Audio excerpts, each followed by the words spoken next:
लीजिए सुनिए मुंशी प्रेमचंद की लिखी कहानी अंधेर, मेरी यानी समीर गोस्वामी की आवाज में। नागपंचमी आई।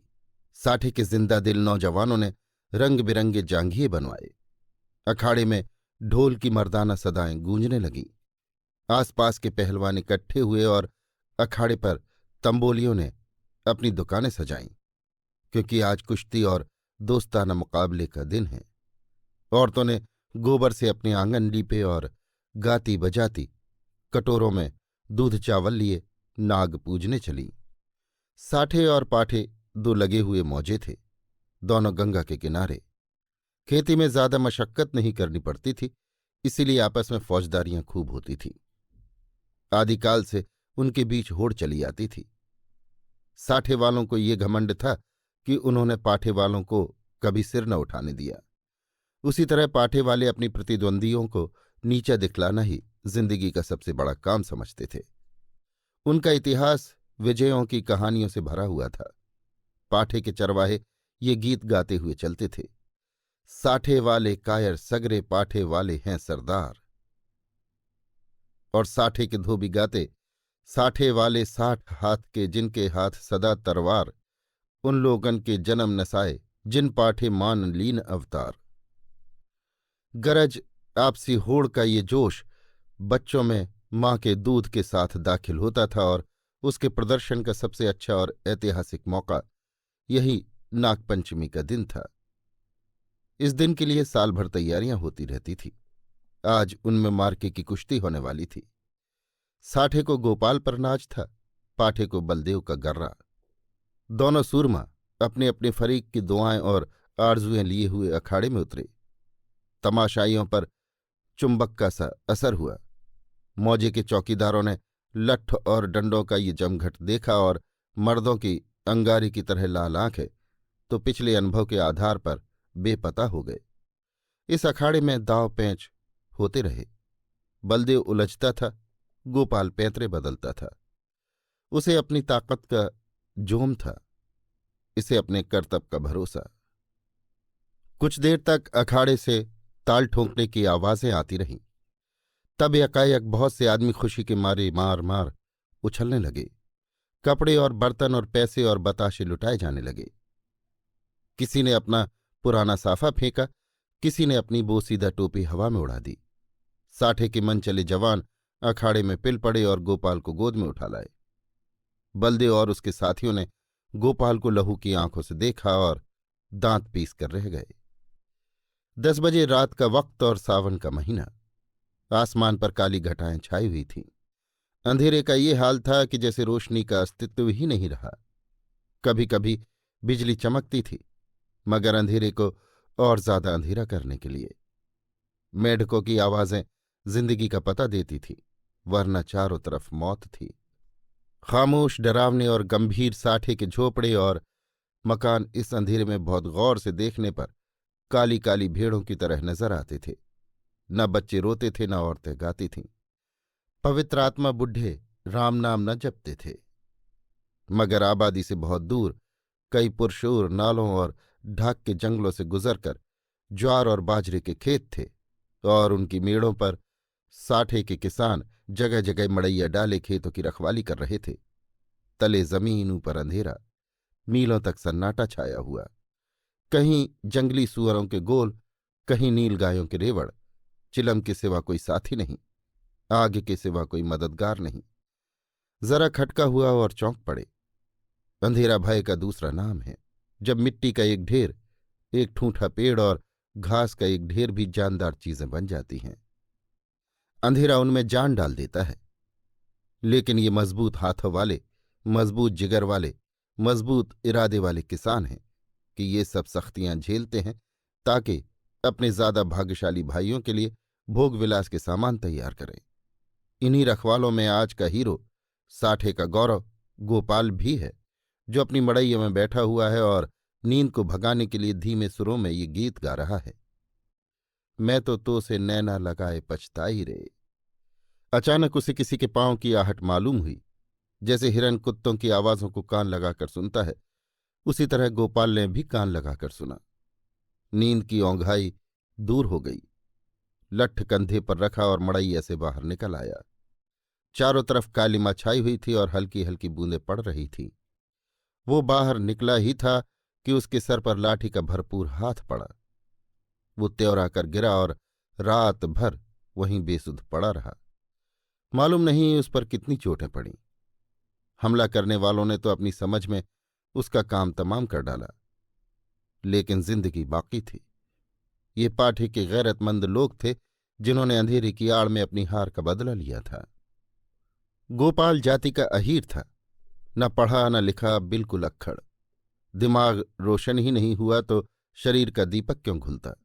पूरे 6 फुट का कद, गठा हुआ बदन, ललकार कर गाता तो सुनने वाले मील भर बैठे हुए उसकी तानों का मजा लेते। गाने बजाने का आशिक, होली के दिनों में महीने भर तक गाता। सावन में मलार और भजन तो रोज का शगल था। निडर ऐसा कि भूत और पिशाच के अस्तित्व पर उसे विद्वानों जैसे संदेह थे। लेकिन जिस तरह शेर और चीते भी लाल लपटों से डरते हैं, उसी तरह लाल पगड़ी से उसकी रूह कांपने लगती थी।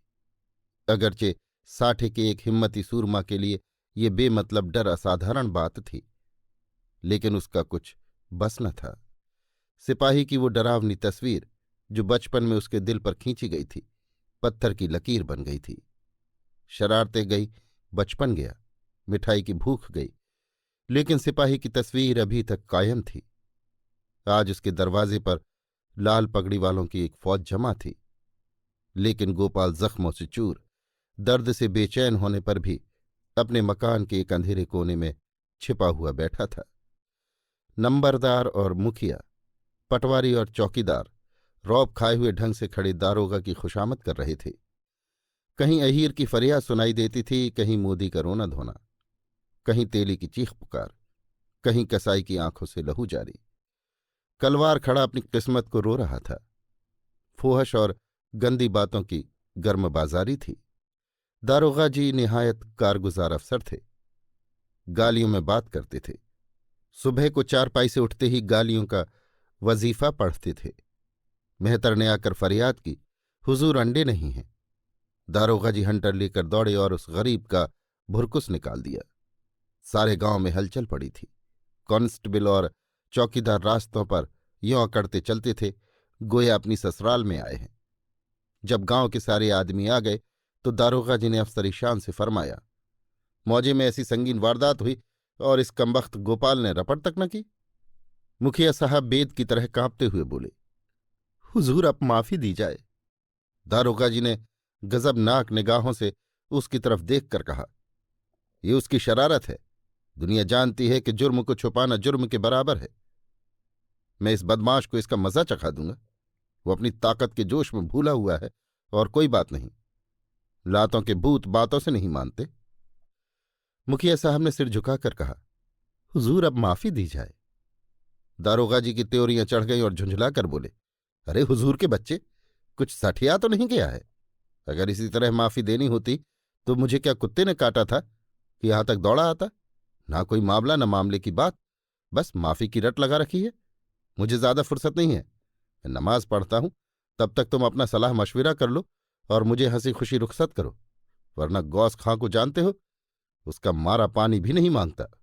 दारोगा तकवे और तहारत के बड़े पाबंद थे। 5 वक्त की नमाज पढ़ते और 30 रोजे रखते। ईदों में धूमधाम से कुर्बानियां होती। इससे अच्छा आचरण किसी आदमी में और क्या हो सकता है। मुखिया साहब दबे पांव गुपचुप ढंग से गौरा के पास आए और बोले, ये दारोगा बड़ा काफिर है। 50 से नीचे तो बात ही नहीं करता। अव्वल दर्जे का थानेदार है। मैंने बहुत कहा, हुजूर गरीब आदमी है, घर में कुछ सुविधा नहीं, मगर वो एक नहीं सुनता। गौरा ने घूंघट में मुंह छिपाकर कहा, दादा उसकी जान बच जाए, कोई तरह की आंच न आने पावे। रुपए पैसे की कौन बात है, इसी दिन के लिए तो कमाया जाता है। गोपाल खाट पर पड़ा ये सब बातें सुन रहा था। अब उससे ना रहा गया। लकड़ी गांठ ही पर टूटती है। जो गुनाह किया नहीं गया वो दबता है, मगर कुचला नहीं जा सकता। वो जोश से उठ बैठा और बोला, 50 रुपये की कौन कहे? मैं 50 कौड़ियां भी न दूंगा। कोई गदर है? मैंने कसूर क्या किया है? मुखिया का चेहरा फक हो गया। बड़प्पन के स्वर में बोले, धीरे बोलो, कहीं सुन ले तो गजब हो जाए। लेकिन गोपाल बिफरा हुआ था। अकड़कर बोला, मैं एक कौड़ी भी न दूंगा, देखे कौन मेरी फांसी लगा देता है। गौरा ने बहलाने के स्वर में कहा, अच्छा, जब मैं तुमसे रुपए मांगू तो मत देना।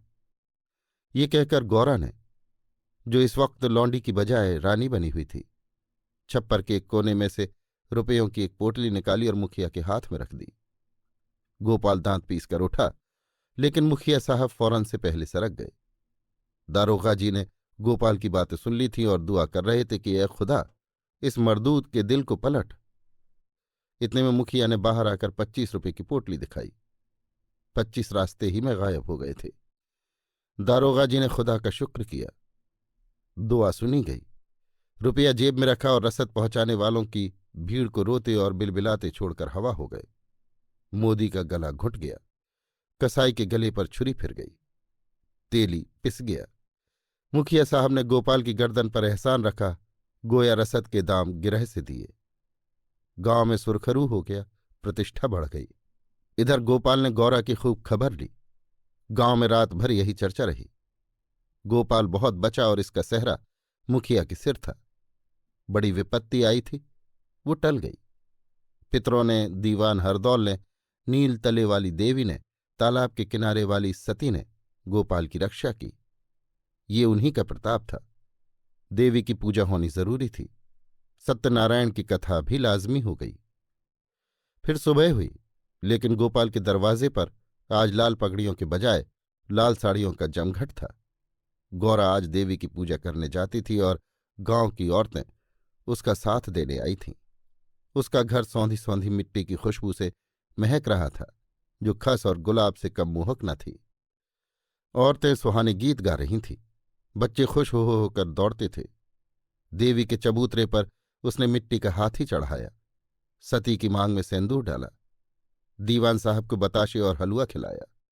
हनुमान जी को लड्डू से ज्यादा प्रेम है, उन्हें लड्डू चढ़ाए। तब गाती बजाती घर को आई और सत्यनारायण की कथा की तैयारियां होने लगीं। मालिन फूल के हार, केले की शाखें और बंधनवारें लाई। कुम्हार नए नए दिए और हंडिया दे गया। बारी हरे ढाक के पत्तल और दोने रख गया। कहार ने आकर मटकों में पानी भरा। बढ़ई ने आकर गोपाल और गौरा के लिए 2 नई नई पीढ़ियां बनवाईं। नाइन ने आंगन लीपा और चौक बनाई। दरवाजे पर बंधनवारें बंध गई। आंगन में केले की शाखें गड़ गई। पंडित जी के लिए सिंहासन सज गया। आपस के कामों की व्यवस्था खुद ब खुद अपने निश्चित दायरे पर चलने लगी। यही व्यवस्था संस्कृति है, जिसने देहात की जिंदगी को आडंबर की ओर से उदासीन बना रखा है। लेकिन अफसोस है कि अब ऊंच नीच की बेमतलब और बेहुदा कैदों ने इन आपसी कर्तव्यों को सौहार्द सहयोग के पद से हटाकर उन पर अपमान और नीचता का दाग लगा दिया है। शाम हुई। पंडित मोटे राम जी ने कंधे पर झोली डाली, हाथ में शंख लिया और खड़ाऊ पर खटपट करते गोपाल के घर आ पहुंचे। आंगन में टाट बिछा हुआ था। गांव के प्रतिष्ठित लोग कथा सुनने के लिए आ बैठे। घंटी बजी, शंख फूंका गया और कथा शुरू हुई। गोपाल भी गाढ़े की चादर ओढ़े एक कोने में दीवार के सहारे बैठा हुआ था। मुखिया, नंबरदार और पटवारी ने मारे हमदर्दी के उससे कहा, सत्यनारायण की महिमा थी कि तुम पर कोई आँच न आई। गोपाल ने अंगड़ाई लेकर कहा, सत्यनारायण की महिमा नहीं, ये अंधेर है। अभी आप सुन रहे थे मुंशी प्रेमचंद की लिखी कहानी अंधेर, मेरी यानी समीर गोस्वामी की आवाज में।